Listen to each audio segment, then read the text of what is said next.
home for Progressive Talk Radio. Welcome back to Kbla Talk 1580.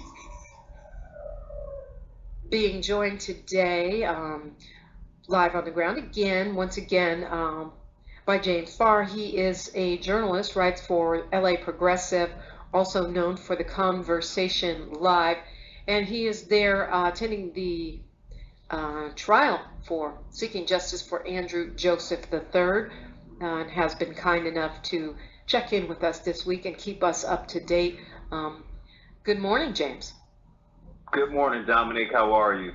I'm blessed. And how are you doing out there in the scary state of Florida? Well, I just danced through a few raindrops to get inside to call in this morning, but we're good. Everyone's in good energy, good spirits. Folks are still arriving in town to support the Joseph family. It sounds like an eventful day yesterday. It's basically laying out the case, right? Jury selection finished. Tell me what happened in court yesterday. Absolutely. Jury selection concluded yesterday, and the enormity of the courtroom, first of all, I mean, I'm sitting at least 90 feet away from the jurors, so it's really hard to kind of see facial expressions, but it's a mostly white male jury. From what I can see, two females on the jury. Most of the jurors are middle age and older, and there appears to be someone on the jury that's also maybe possibly in their 20s. But the judge laid out the ground rules for the trial and gave out some strong admonishments about social media, and there was also some concern about Black Lives Matter protesters in the front of the courthouse as well. What do you mean when you say concern? The judge actually cited that in the courtroom? The judge cited that. One of the jurors had observed some signage when they came in, and but the judge, very much so says she has no control over the First Amendment. It's a First Amendment issue, and people can exercise their constitutional rights and demonstrate outside on the courthouse. Her only concern is that the jurors are not contacted, and she gave strong orders to both sides that the jurors are to be unmolested throughout this entire process. Right. Well, I mean, that's actually a crime. You can go to jail, right, for that. So I'm pretty sure, I'm quite sure Grassroots and the folks from the various chapters that are there are not planning to do that. Opening arguments, did that happen? Opening arguments happened yesterday as well, both the plaintiff and the defense. We pretty much know the Joseph side of the story and what they maintain that the Hillsborough County Sheriff's Department is alleged to have done, and in some respects has admitted to doing. They did have contact with the 14-year-old Andrew. But the defense seems to be finding themselves in a space where either the officers didn't know the law, or there needs to be some interpretation of, was this an actual arrest or a detainment? But they're resting and digging in with the young Andrew Joseph placed himself into the situation that subsequently he was hit by the car on the interstate that night. Okay, so it's blaming the child for his own death, even though they took him out of a school-sponsored event, did not contact the school or his parents, and left him by the side of the road. I don't know how. Well, okay. So why do we know why? Maybe we have to wait till later in the trial. Why it makes a difference whether it was an arrest or a detainment? I mean, they took him out of the fair, and they left him in an unsafe location without contacting the folks that were in charge with supervising this child.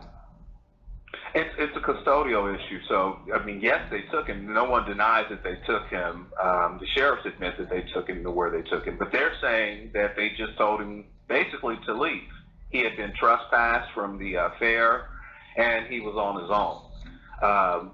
The plaintiff is maintaining, and the ruling will come from the judge in terms of what that interpretation is. Was that an arrest? Because if that was an arrest, they also then had a duty to care for him, right? And transport him to a station, process him, and presumably notify his parents. You know what's weird to me? If you take a kid, whether you're a cop or a mailman or, a dog walker, and you don't tell the parents and you leave them off in the middle of nowhere by themselves, that to me should be a crime, whether it's an arrest or not an arrest. I mean, is it a kidnapping? Is it a, they could say they detained him, but then why didn't you, leave him where he was under the supervision of his school? I guess we'll get more into that. Yeah, it's going to be a long trial. I mean, yesterday was about 4 or 5 hours of testimony and opening arguments. This morning, Deanna was on the stand, the mother of Andrew Joseph, and going through her backstory and the family's origin story. So it's going to be a long day. Long additional 9 days, I should say. I find Mrs. Joseph to be very compelling and very credible.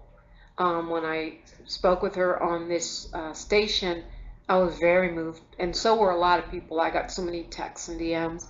How was she on the stand? Interesting, yes, and I heard her on your show as well, but when you hear her for 90 minutes, and something that we don't realize at these, when you're on the stand, I mean, it's an examination into your entire life. So Deanna has to talk about conceiving Andrew, and she talked about reading What to Expect When Expecting and buying the best water and nursing him, but she's so poised, she's so graceful, and we really got a chance to understand her backstory growing up in New Orleans and what type of family structure that the Josephs have. And I mean, she's a PTA mom, and their home, we think Tampa, and sometimes it kind of gets conflated into urban or inner city, but they lived in the suburbs. They were in a bedroom community. Their house was known as the house that kids could come get snacks at. Like I said, she's a PTA mom. She's the neighbor that we all want. That's the family that they were.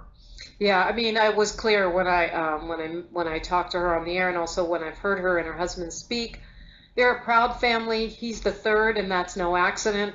And such a beautiful child. I mean, just handsome, and the light and sort of enthusiasm and joy just is so apparent. I've never met him, never even seen him on video, but just in all the pictures that I've seen, you can tell what a special, incredible young boy, really. He's only 14. He was. And it just makes it all the more touching, and I'm so glad that they are finally getting their day in court. Did you see other members of the Joseph family there in court? His father, Andrew Joseph Jr., is in court. The gallery in the courtroom, there's roughly just under 100 people in there. So when I say this courtroom, I've never been in the United States federal courthouse, and it is massive. I mean, the ceiling is probably 75 feet high. So it's literally like being in a church. But something that it's a sight to see. But Deanna talked about on the stand. And this is just very hard to hear. He almost didn't go to the fair that night. Life happened. Her car had broke down, and she was a bit, as she said, quote, her spirits were broken when she got the bill to repair her car. and the younger Andrew, advocated for himself and said, Mom, I have money that I've saved, that I've received, and I'm going to use that money to go.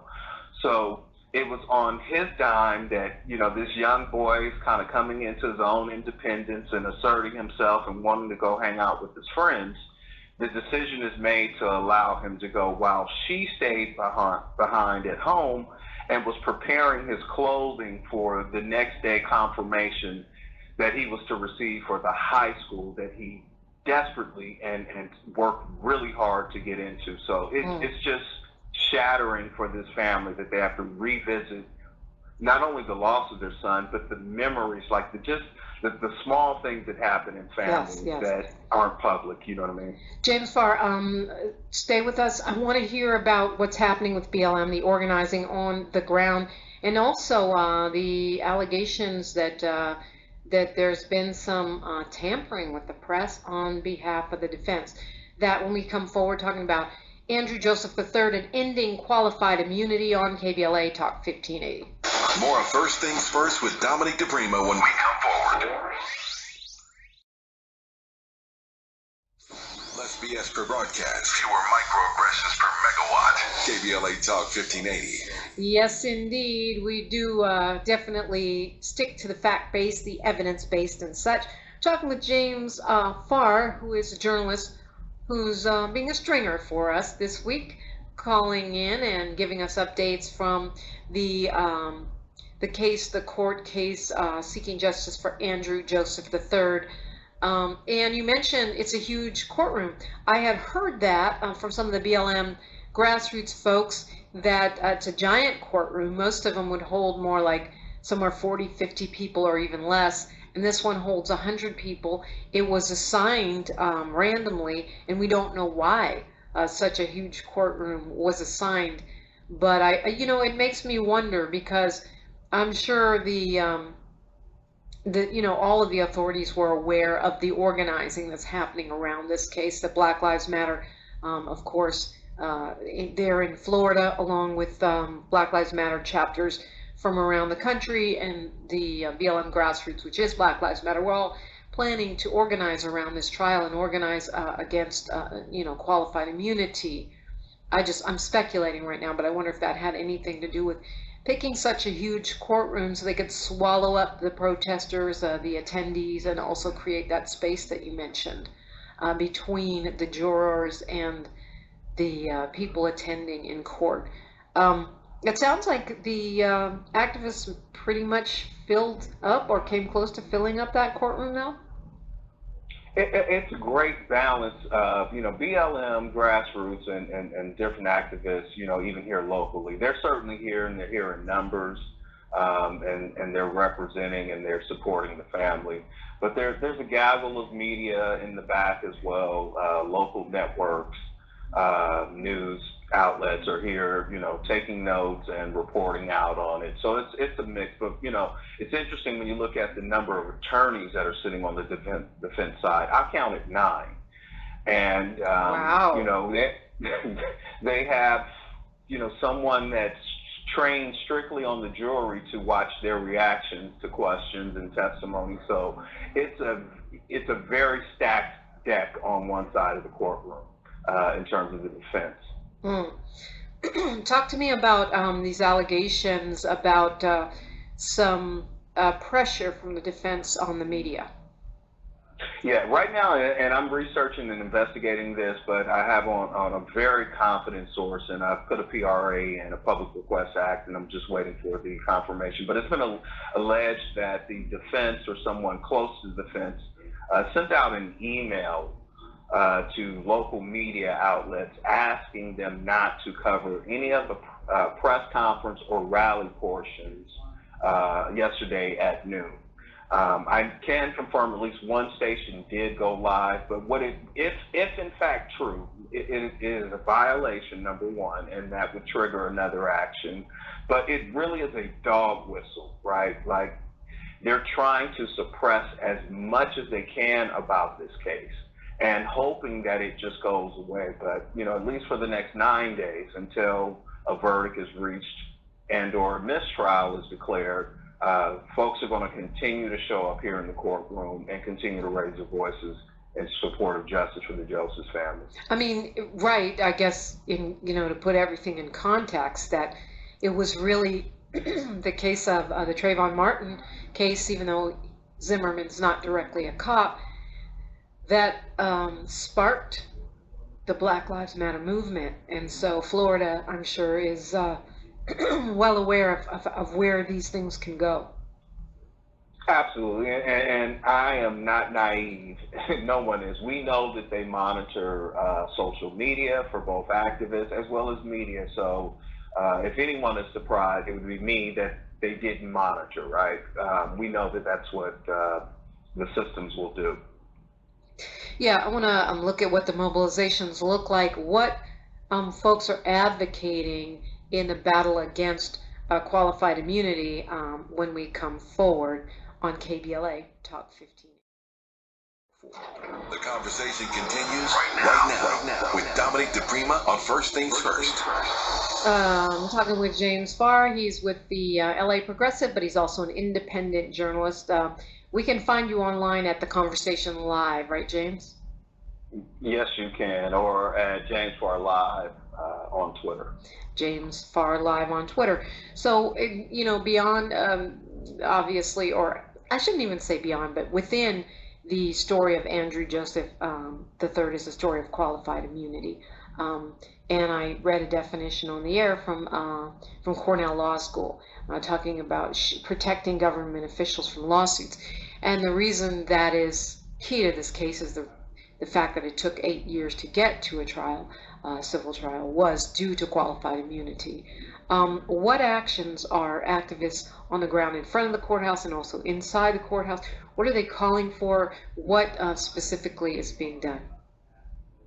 Absolutely. Well, inside the courtroom, nothing, right? Nothing is allowed. No, right. no paraphernalia, no cheering, nothing, right? And sister girl judge on the stand, I don't think you want to press her or even test her. But outside, they are asking folks to sign a petition to end qualified immunity, and you can check in with the folks over at Black Lives Matter Grassroots for more information on that. And then yesterday, I mistakenly said that qualified immunity is a law, and it is not. Let me correct myself. It's a legal document, right? And so it's something that is almost like a magical wand, right? If it were a law, it would be a little bit more perhaps understandable, but it provides this layer of protection that at any point and at every point, the defense has tried to invoke that to have the officers abscond from being prosecuted or held accountable. Yeah.